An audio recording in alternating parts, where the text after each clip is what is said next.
कहते हैं हर गांव की चौपाल सिर्फ किस्से नहीं सुनाती, कभी कभी वो सच भी उगल देती है। सच जिसे जानकर लोग जिंदा रहकर भी मर जाते हैं। ये कहानी है उस शापित चौपाल की, जहां एक नाम लेने से मौत खुद चलकर आती थी।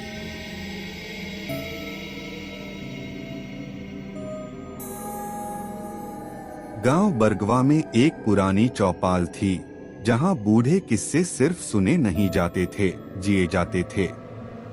20 साल पहले उसी चौपाल में एक औरत को डायन कहकर जिंदा जला दिया गया था।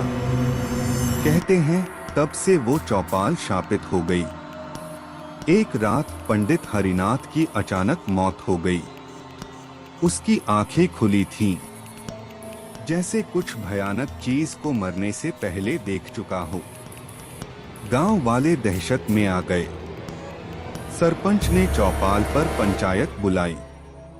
तभी एक बुजुर्ग औरत कांपते हुए बोली, वो वही है जिसे 20 साल पहले इसी चौपाल पर जलाया गया था। इसके बाद मौतों का सिलसिला शुरू हो गया।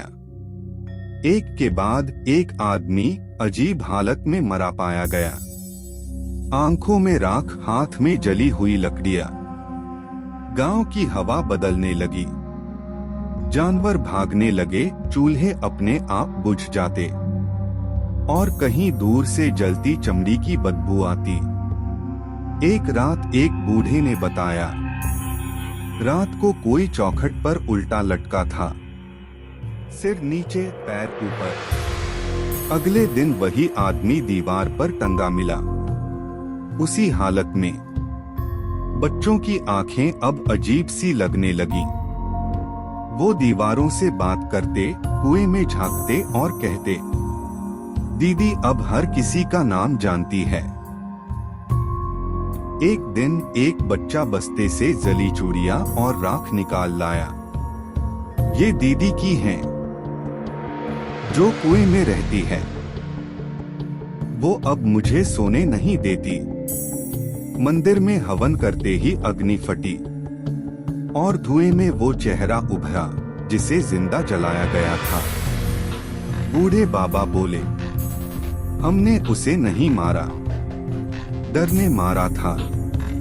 पंचायत ने आग लगाई थी, तभी मिट्टी में से उसका चेहरा फिर उभरा। अधजला चेहरा, आंखों में सन्नाटा।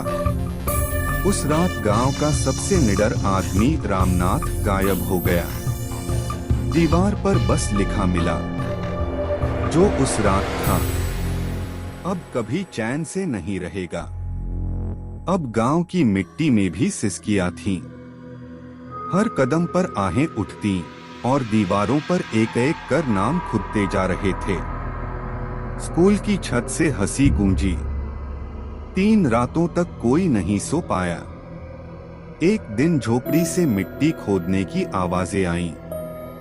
सुबह वहां एक ताजी कब्र मिली और उसके अंदर से कोई बाहर आने की कोशिश कर रहा था। अब मंदिर की घंटी अपने आप बजने लगी थी। हर बार बजती और एक मौत हो जाती। फिर वो बच्चा दिखा, उल्टे पांव चलता हुआ। उसकी आंखें बिना पलक झपकाए सीधे चौपाल की दीवार की ओर थीं। दीवार पर नाम लिखा था, शिव कुमार।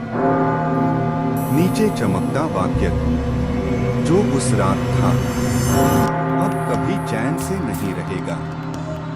बच्चे ने फिर कहा, अब अगला नाम किसका होगा? और दीवार पर एक और नाम अपने आप उभर आया।